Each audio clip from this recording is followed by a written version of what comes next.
Well, before we actually start, I'm going to at least introduce RI. You are the Vice President for the recycling and President of Surplus Recyclage. Rodolphe POUVREAU. You are the Director of SRA. Benoit, you are from the BCA Expertise. Fabrice from ALLO Auto, and Olivier Core, responsible of the business unit PRECIS, Digipiec, and Matières. And I'm working also for Indra. Fine. The subject of discussion is the development of the reuse or reusable parts. Let's start with Rodolphe. Tell us a little bit about the background. In terms of the reuse, you do keep statistics. I don't know how many millions of operations, 3 million operations are submitted to us, and we would keep 800,000 of them. And we have a specific statistics system to identify the reusable parts, including the operation codes. So normally, there should be 2 slides that could be displayed to illustrate what we're talking about. Now, that's the right moment, if I may put it this way, to talk about statistics. 15.1%, that's the percentage of reports in which you have at least one reusable part. And the blue curve, there has been an increase, and now it's growing up again. And you have the same information per department. The other indicators below, you will see the percentage of the reusable parts as opposed to the total of parts that have been replaced. 4.7% of parts replaced are parts considered to be reusable. So this percentage is increasing and has been increasing over the years, but there are discrepancies depending on the department. Department 79 with insurance companies in that area, so this might explain the reason why this system is developing. Well, I think the map to the right-hand side represents the average age of the vehicle. This can have an impact, but it's not just the age. Some of the departments like 22 and 86 have an average reuse of 17% as opposed to 15% for the national average. Others, conversely, are lagging behind with 5 to 6%, in particular a department around the Paris region and some other departments which are very specific. Well, I would conclude from that if you, where there is a will, there is a way. And of course, there are specific phenomena, maybe the involvement of repairers, maybe connection between the expert and the repairer, or availability of the parts. So all these criteria might explain why some departments are performing better than others.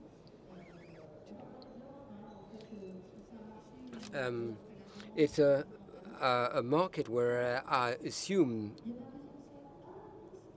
the supply and demand are well balanced.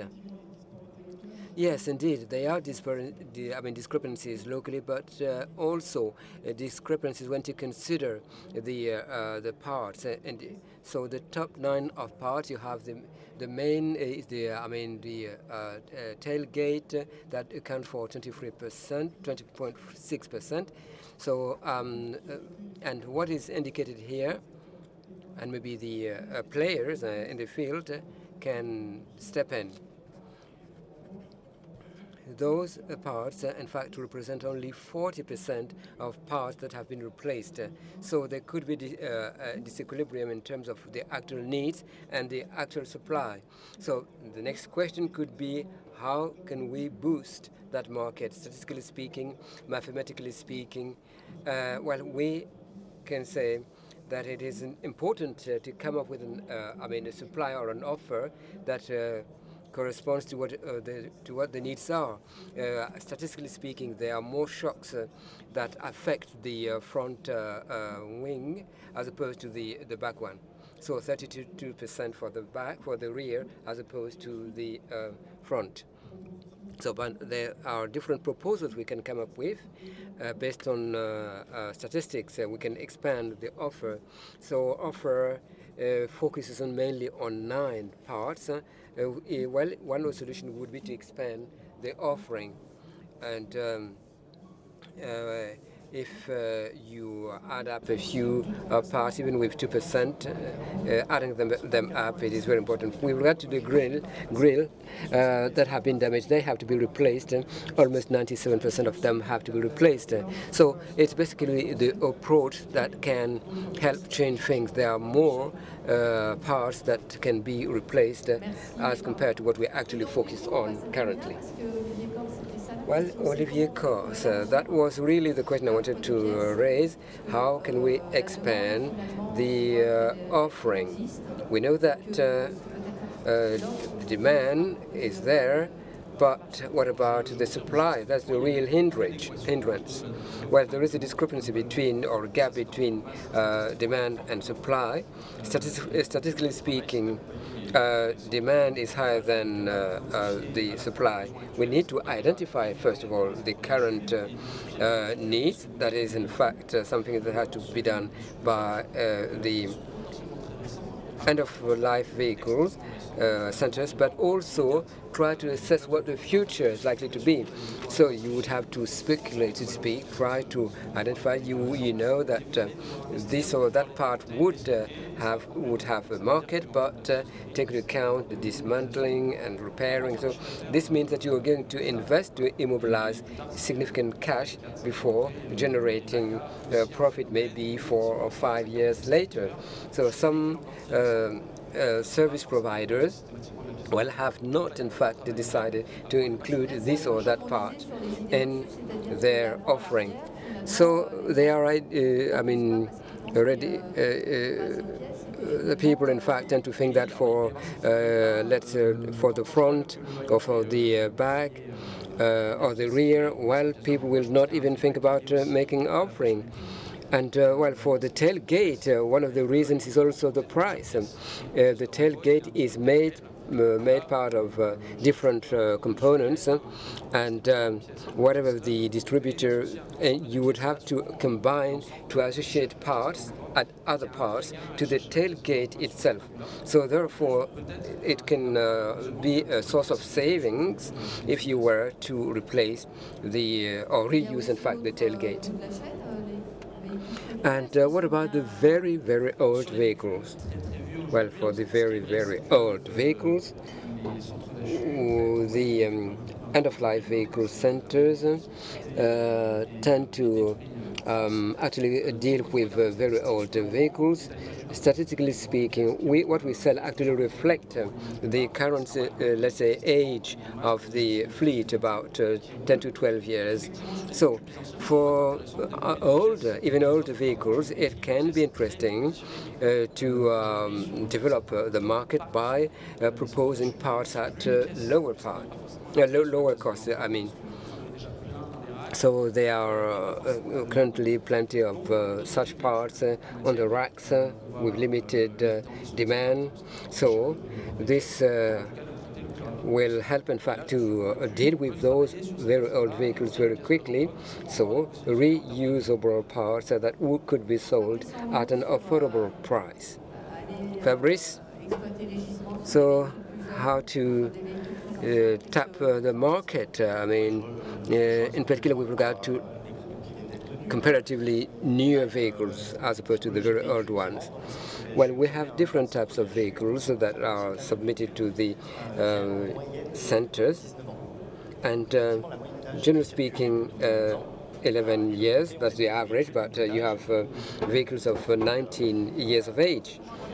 And I may be repeating myself, but through discussions we have with automotive experts, in particular in the case of repair, of collision repairs, we can assess what the needs are. And today, we tend to focus on those vehicles which are sent to us in numbers, and we shall focus on such vehicles, in particular if many of them are on the roads. To be specific, let's say tomorrow morning, a 208 Peugeot. So if we dismantle the bonnet, it's going to be sold during the same day. For Tesla, we might find a market for that particular part within 4 years. So therefore, you have to take all these things into account, AI, and assess the actual needs in the future, and then put ourselves in a situation where we can deliver those parts. Some of the manufacturers have stopped manufacturing specific parts, and the end-of-life vehicle centers, well, have the possibility to cope with such a situation because manufacturers do no longer manufacture those parts. If you want to expand the number of vehicles you dismantle and reuse, this is likely to also cover those parts which are sensitive from a safety point of view. What about the position of safety experts on that? Well, in fact, there are two subjects you've touched on. Recent vehicles, well, we would store the parts for, let's say, 5 years. In case of an accident, a vehicle which is less than 5 years of age, we don't have enough hindsight, maturity, to propose parts for that comparatively new vehicle on the market. Well, some of our customers,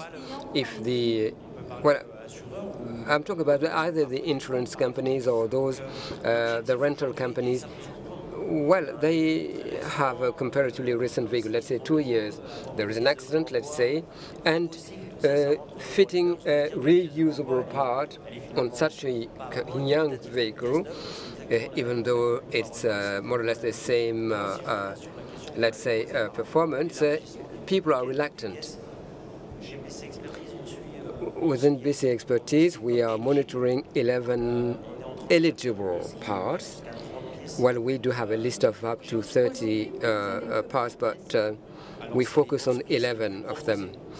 Those which are mostly proposed, those that play the most important role in our turnover.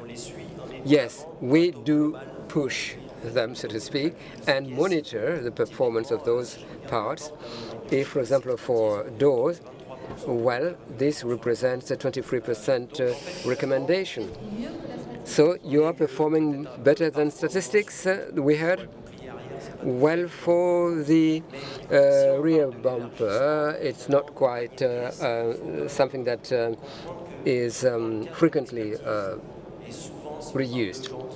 Now, well, if you talk about things like the rims, mechanical parts, electronic tools, we have to sort of follow up after the repair, and with sort of penal responsibility. And we need to work with professionals in recycling.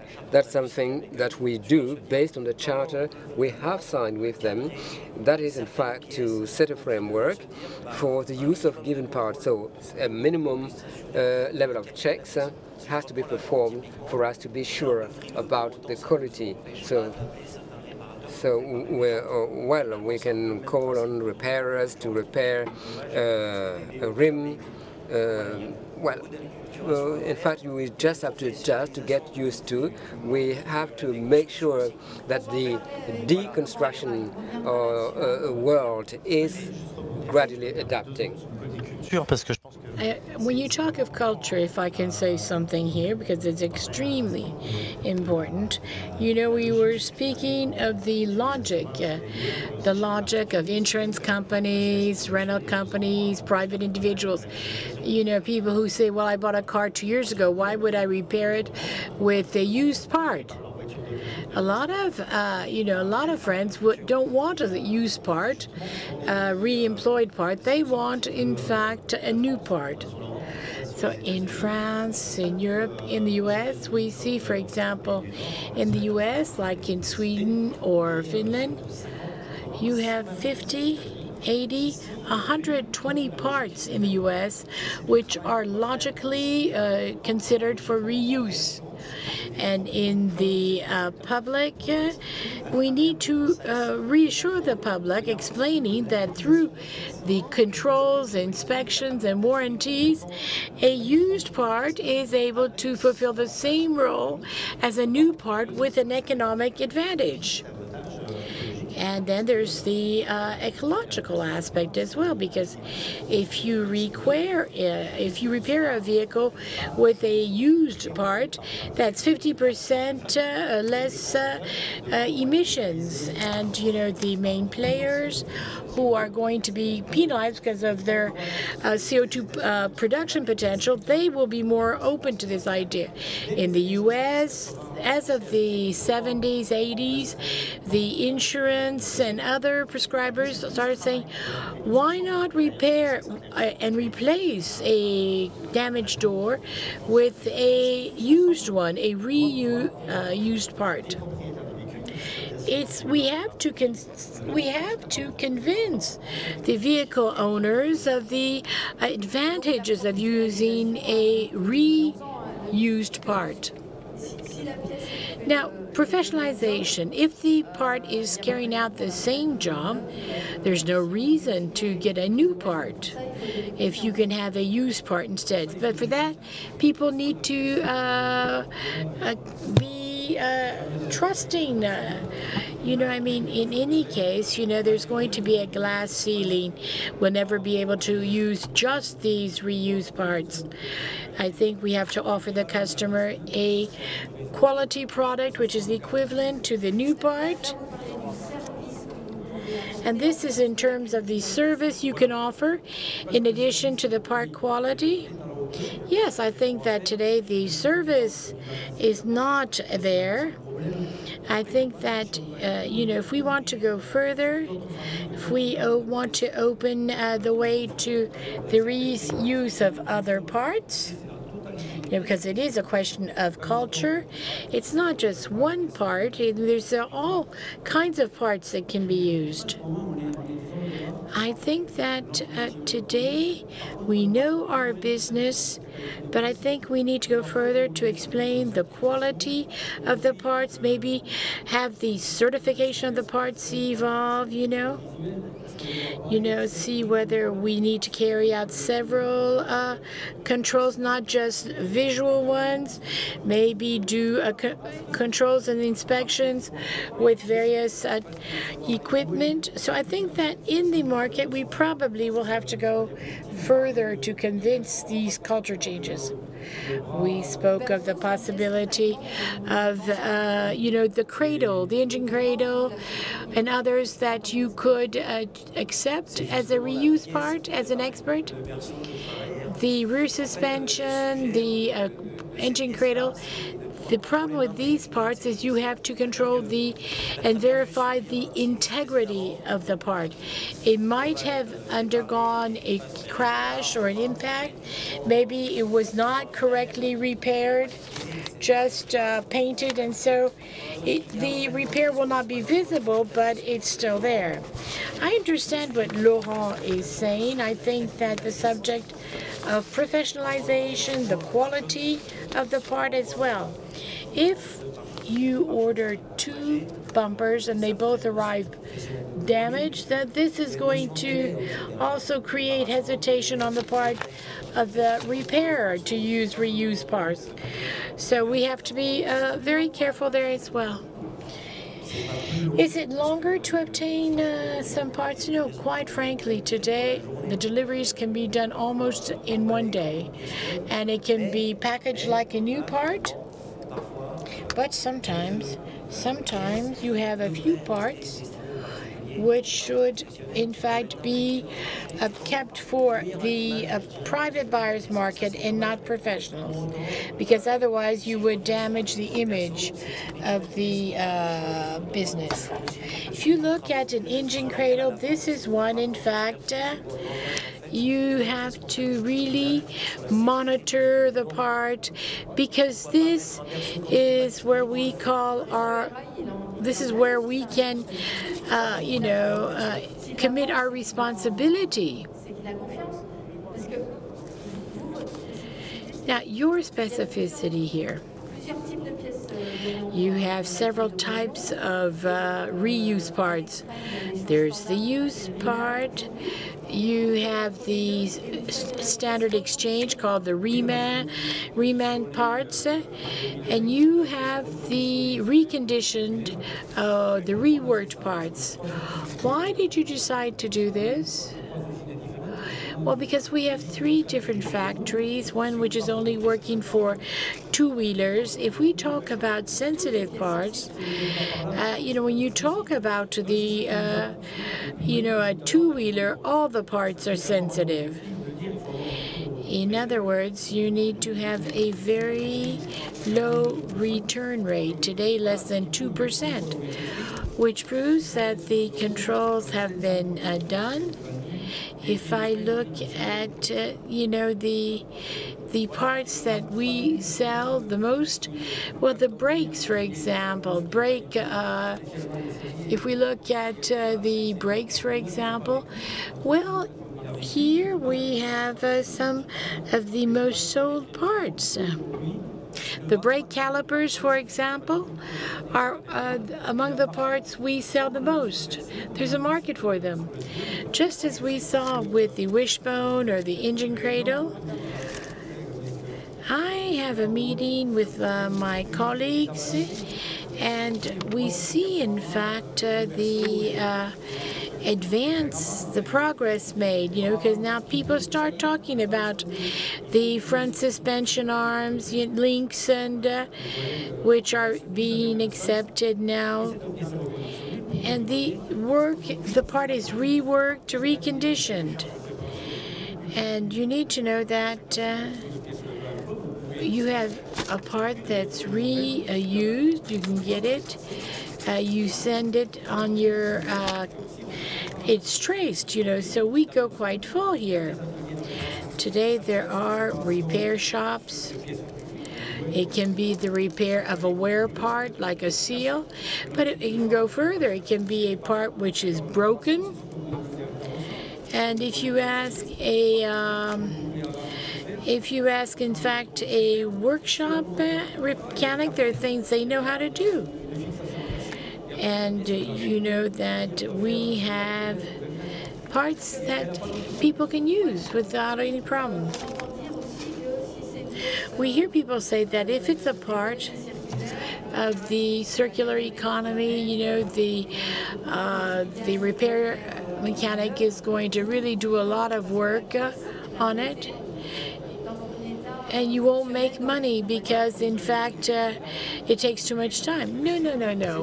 We recondition the part.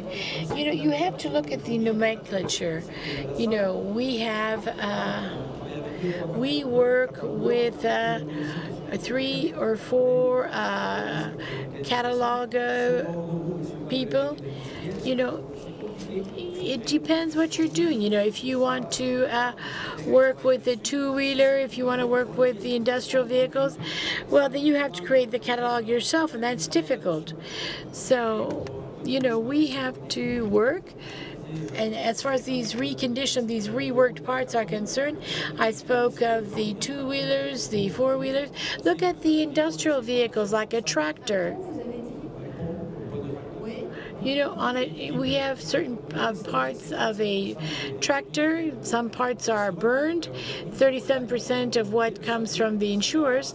If you have to fit a new part, you're going to have to sand it, etc. So, you know, there are parts that we are going to rework. Prepare them, and you have to have the know-how for that, because it is our business to prolong the life of the part, prolong the life of the vehicle.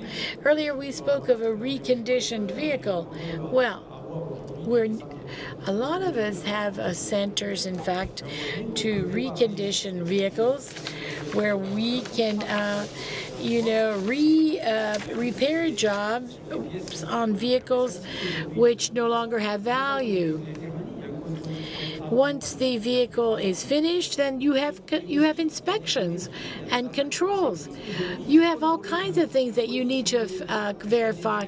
The wheel alignment, you have to verify the ADAS, all of the driver assistance features. You know, today, a part we have, for example, even an engine cradle, if a part that comes back for a welding problem or something, it's almost non-existent. You know, today, you know, the disassembler in the past, you know, would not even have a training in automobiles. When you used to take your car to a junkyard, the junkyard operator knew nothing about cars. Today, we have real technicians, we have engineers, we have the equipment necessary to do the work. And we have really qualified technicians to work on this type of product. And I think that we will defend our profession, so that you understand the technical aspects. A front wing, a headlight, you can immediately see when they're damaged. Everybody can see it. But there are parts that, visually speaking, you would not be able to see whether a part is in fact that the vehicle is okay from the geometric point of view or not. Now, just looking at it, if there has not been a verification. Let's look at the geometry of the vehicle, for example. You have to, you know, verify, in fact, that everything is correct. The geometry of the vehicle, yes, why not? I have various controls that I can do. Today, we are aware of the fact that there are 80 engine cradles which might be requested. We're not going to disassemble all of them. If there's a need, we're going to work on this. There, where there is demand, you will do more controls, more inspections. Yes, of course, we invest. You know, the products, the parts that we are launching, we put them on the market after a great deal of work. You have to open up new part ranges to reuse. And there is a real environmental issue involved here. I think it's our work to do this.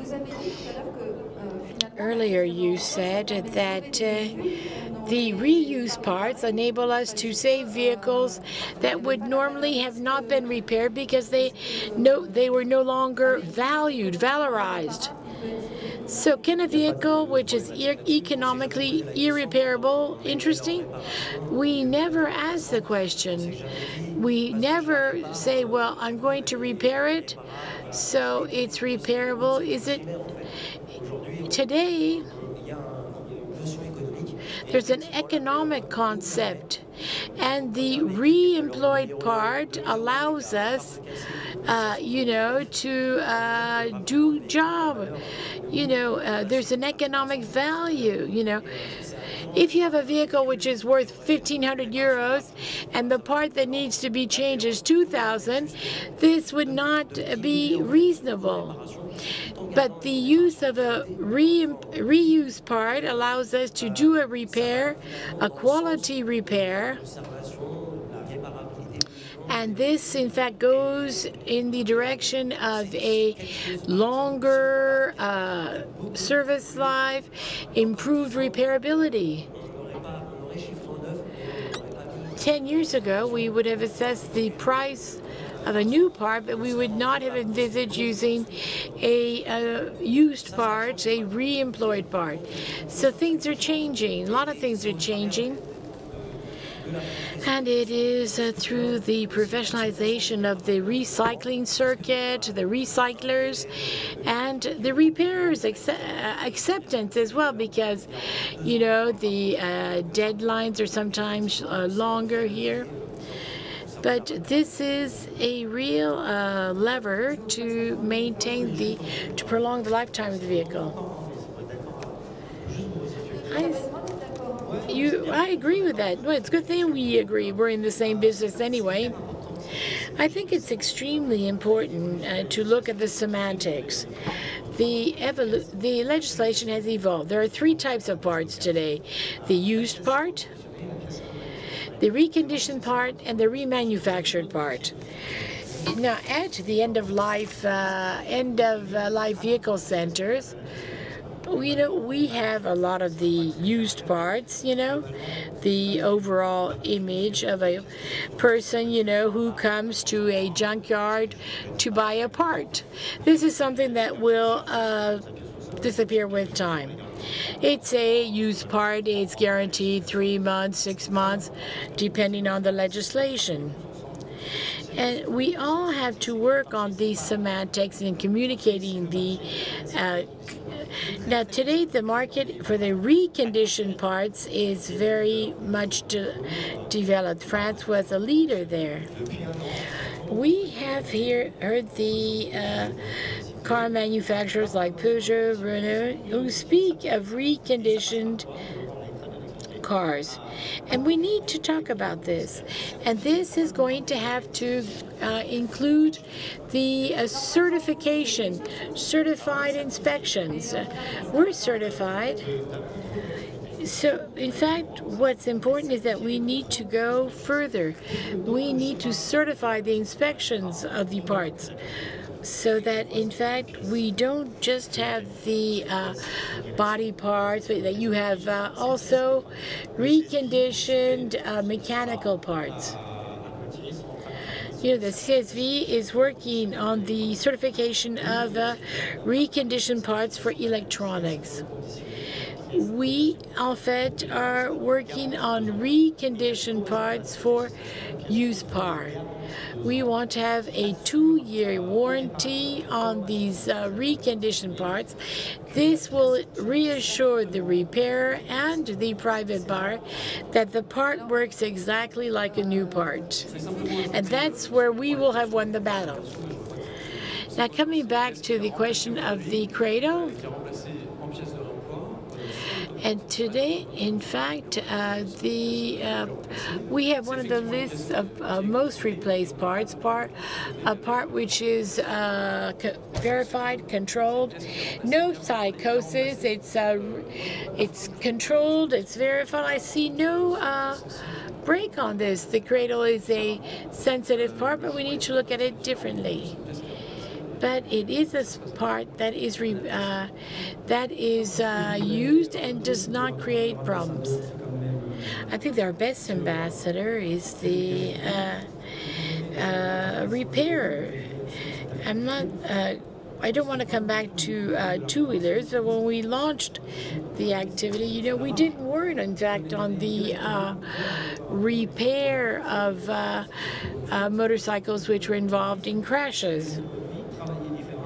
So today we have a new product which is worked differently, controlled and guaranteed. In 2010, there were maybe 4, 5, 6 parts maximum per vehicle. I think that today, for the best of us, there are 15, 20 parts that are reused.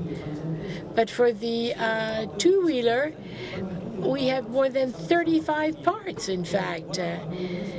And I think that there is a place for the reused part because of the economic aspects, This is a bit true for industrial liquids as well.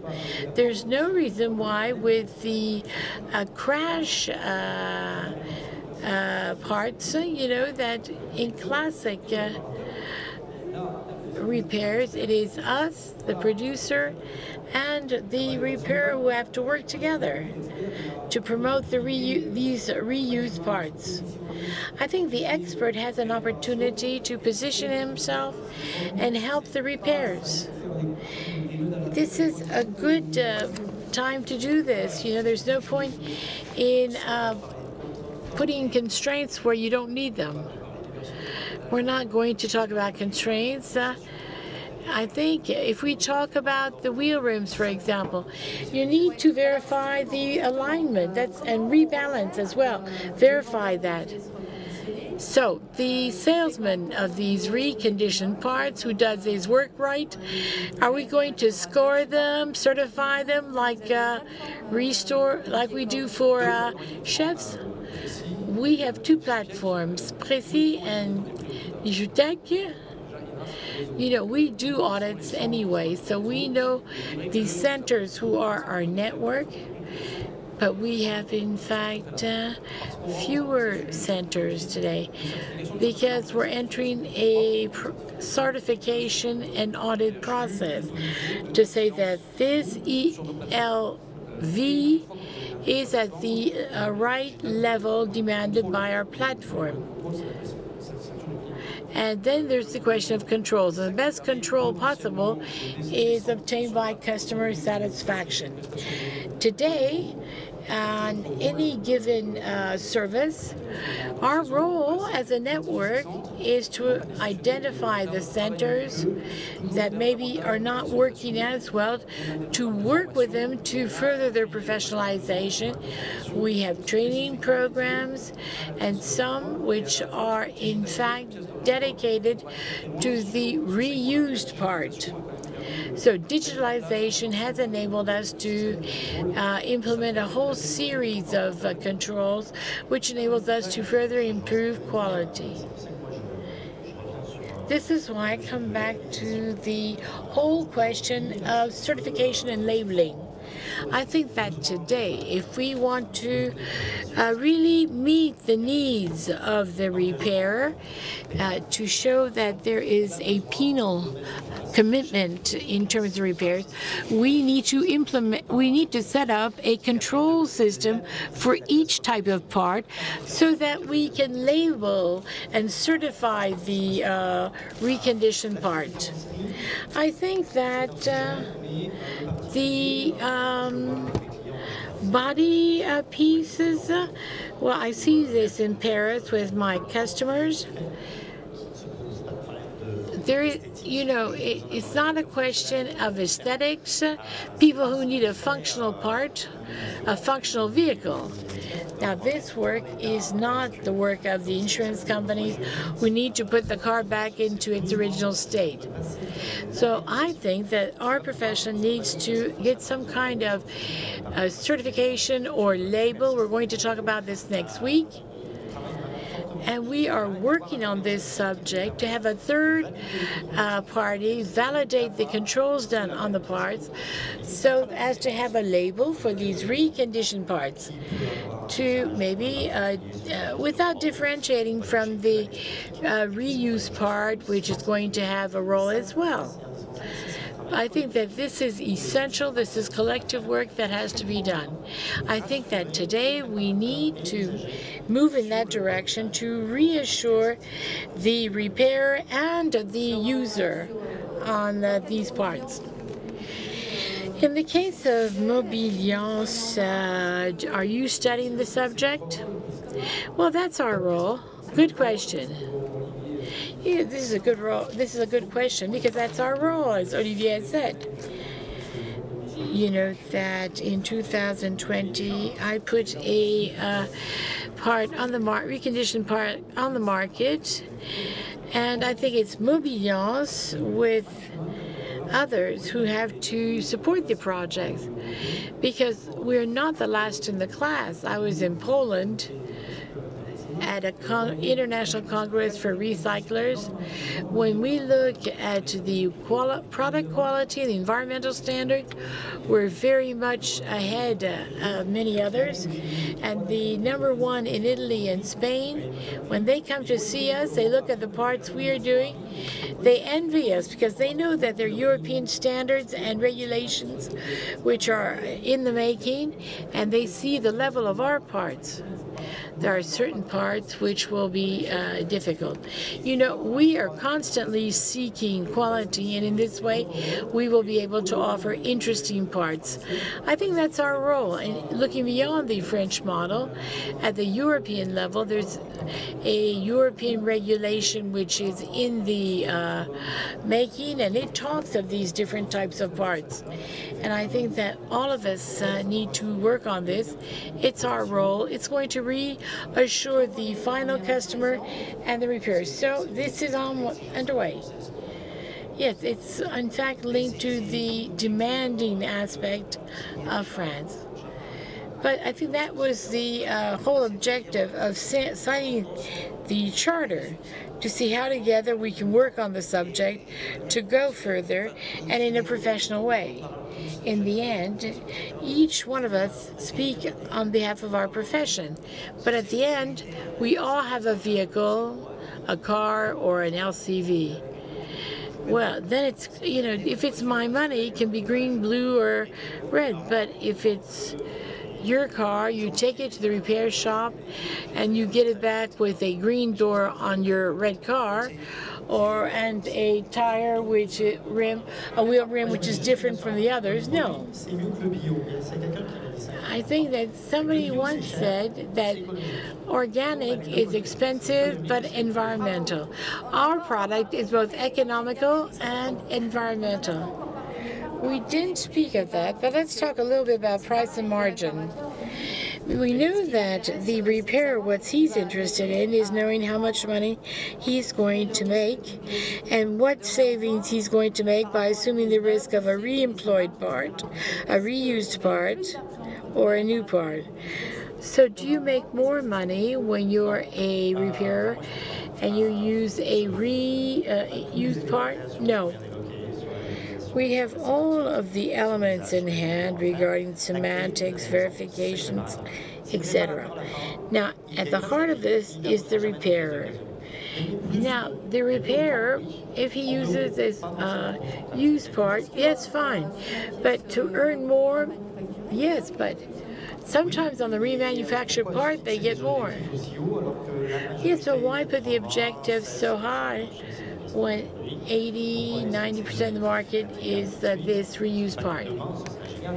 I think that it would be great if tomorrow we were making to earn as much is the objective. We want to make as much, at least as much, as the use of the reused part. Let's say as much as. We work a great deal, we're developing systems. You have to know that today we speak of investments, inspection and control tools. We're talking of the employees, the level of the employees are going to cost more. We're leaders, just like GPA, etc. I'm talking about, what about you? Well, I'm here. But we need a margin, obviously, margin to continue to live, to continue to make a living, to continue to recycle vehicles. If the repairer makes less money when using parts from the circular economy, he won't be happy. The insurers have to make efforts. We propose a service. We deliver parts in 24 hours. The insurance company makes effort, offering lower annual payments. And in the end, we have to ensure the repairer is able to make a living. Yes, I agree with Fabrice on this point. That is to say that the repairer is a prescriber. If we don't convince him, then he's not going to use these re-employed parts, and maybe for questions of safety as well. So we didn't talk about regulation. A 1-minute conclusion. The same law says, and the reserve with the reservation that the reuse part is equivalent in function as the new part.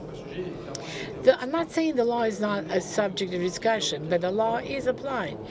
As a distributor and producer of these reused parts, we have to ensure that the repair makes more or less the same money. His income remains in the same fork.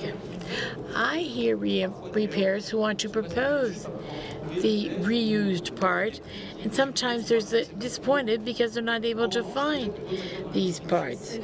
Then you have other actors in the distribution who do not have the same margin, not the same margin as on a new part. So we have to make compromises on price, and we have to understand that it's the environmental issue which is going to take the lead from the part itself. Do you really believe that from the environmental point of view we can still make a margin? We have the Nordic countries which are sensitive to this environmental issue. In the U.S. you have 60 years of market liberalization, but in the U.S. you have prescribers who are more focused on CSR than price. I said all of the actors in the prescription chain. I think that the insurance companies are also very interested in CSR. I'm sure we could have continued another 20 minutes or a half hour. Thank you for your attention.